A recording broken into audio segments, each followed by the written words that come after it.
আমি S M Mohiuddin, সহকারী অধ্যাপক, আইসিটি বিভাগ। আজকে আমাদের নবীনবরণ এবং ক্লাস উদ্বোধনের কথা, সেই হিসাবে আমরা সব করে এখানে আসছি। আসার পরে আমি অফিসে বসে, এর ভিতর স্যার আসলেন, স্যার আসলেন।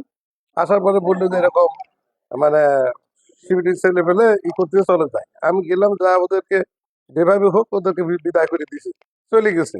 পরে সংঘবদ্ধ ভাবে আবার আসে, আমরা যখন বিদায় অনুষ্ঠান নাকি নবীন বরণ অনুষ্ঠান পরিচালনা করতেছি, সেই সময় স্যার আমাকে বললো যে এরকম সিবিটির ছেলে পেলে কয়েকটা সিনজি নিয়ে আসছি। তা আমি আসলাম, আসি দিদি একটারও চিনি না। এবং আমি আসলাম, হয়তো আমার দেখে সালাম দেওয়ার কথা, একজনও সালাম দিল না, তার চিন্তা আমিও চিনি না, তাকে কিভাবে করবো। তো তারপরে আমি জামাতের এক নেতাকে রিং দিলাম যে ভাই এই ব্যাপার, গন্ডগোল করলে কিন্তু বড় আকারে ধারণ করবে না, ওদেরকে চলে যেতে বলেন। এখন চলেও যাবে লাগলো, আবার ওই ফিরে চলে আসলো।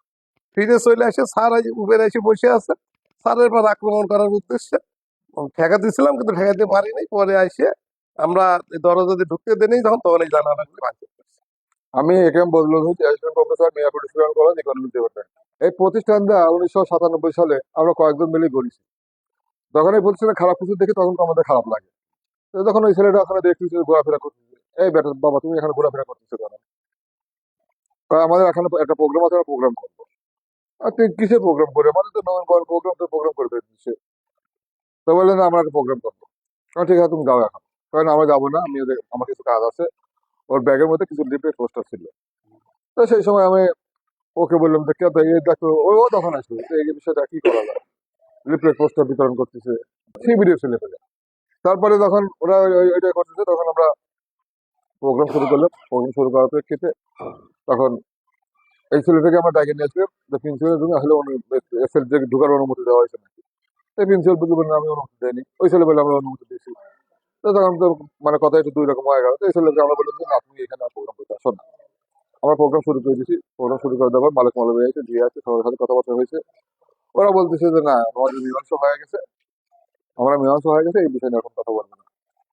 এখন আমি পরীক্ষা ক্লাস মানে কি বক্তৃতা চলাকালীন সময় আমি বক্তৃতা দিচ্ছি, তখন আমাদের শিক্ষকরা দিয়ে একজন ফোন দিল যে তুই ওখান থেকে বেরোস না। না, শিক্ষকরা ওখান থেকে বের না, এখানে শিবির তুলে ফেলে ঘোরাফেরা করতেছে। আর কি জন্য ঘোরাফেরা করতেছে, যে ওরা আক্রমণ করছে।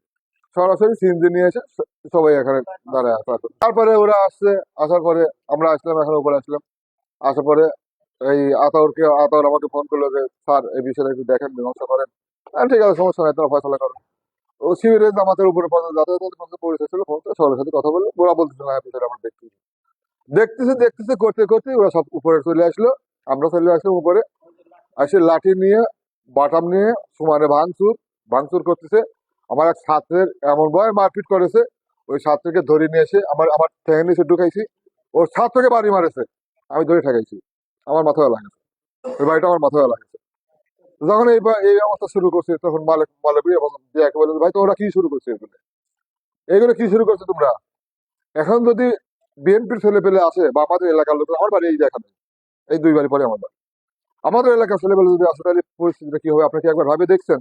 আপনারা তাদের ছেলে পেলে সামলান।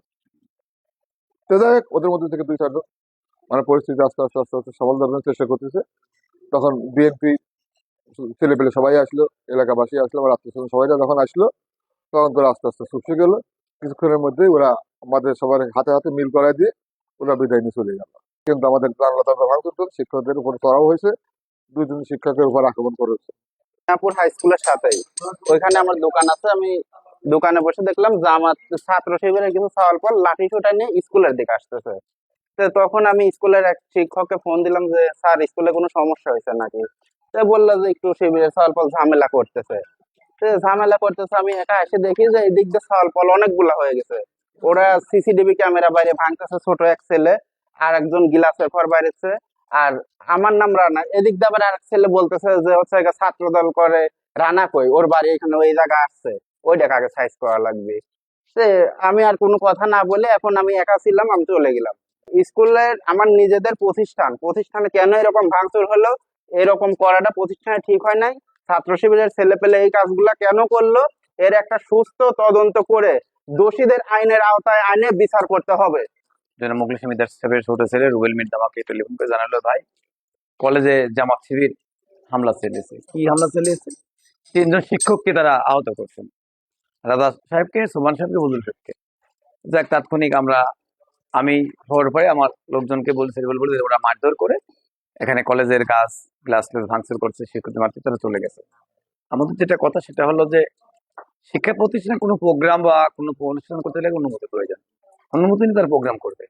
তারা এই জামাত শিবিরের নাম করে এই ধ্বংসযজ্ঞ কেন চালানো হবে? কারণ আমাদের এই প্রতিষ্ঠান, এখানে কোনো দল নেই, প্রতিষ্ঠান সবার। এই প্রতিষ্ঠানে যে ভাঙচুর করে যে শিক্ষকদের মারপিট করা হলো, আমি ব্যক্তিগতভাবে এবং রাজনৈতিক নেতা হিসেবে না, একজন ক্ষুদ্র কর্মী হিসেবে এই সুষ্ঠু বিচার চাই। অবিলম্বে সাথী উপজেলা প্রশাসন নির্বাহী কর্মকর্তা ওসি মহোদয়কে তুমি বলবো যে এদের বিরুদ্ধে একটা শাস্তিমূলক ব্যবস্থা নেওয়ার জন্য।